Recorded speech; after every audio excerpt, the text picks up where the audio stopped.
1925, amid political turmoil and rising totalitarianism, Pope Pius VI established the Feast of Christ the King.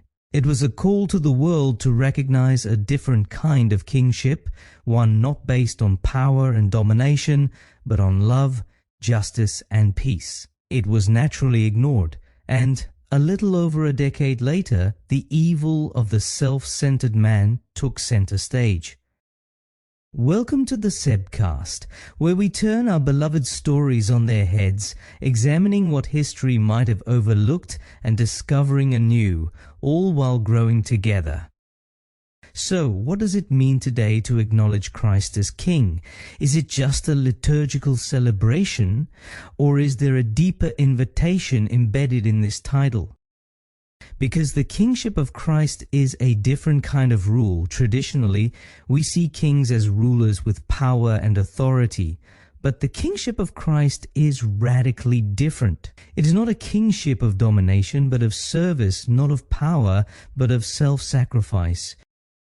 Jesus himself said, "My kingdom is not of this world."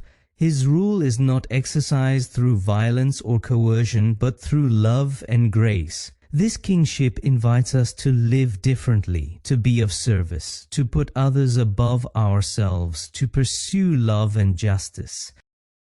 In other words, a king for everyone.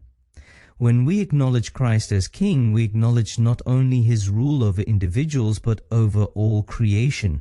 His kingship is universal, and it extends over all people, all nations, all times.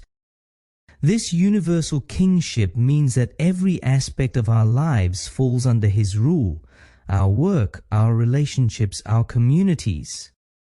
It invites us to submit every part of our lives to him, to embody his values of love, justice, and peace in every aspect of our existence. To acknowledge Christ as King is not just a spiritual acknowledgement, it has practical implications for how we live. It means committing ourselves to a life of service, prioritizing the needs of others over our own, and actively working for justice and peace in our communities. It means embodying the values of Christ's kingdom, love, grace, and humility in every aspect of our lives. It is an invitation to participate. The kingship of Christ is not a rule imposed from above, but an invitation to participate. We are invited to become part of his kingdom through the way we live, through love, service, sharing, and justice. As we acknowledge Christ as King, we are called to embody his kingdom on earth, to show his love and grace to others, and to actively work for a world that reflects his rule. This concludes our week on the deeper meaning of Christ and his role in our lives. May these reflections inspire you to see the presence of Christ in everything and everyone, and to embody his kingdom of love and justice in your own life. For what if the true kingship of Christ is not about domination, but about service, not about power, but about love? Until next week, take care.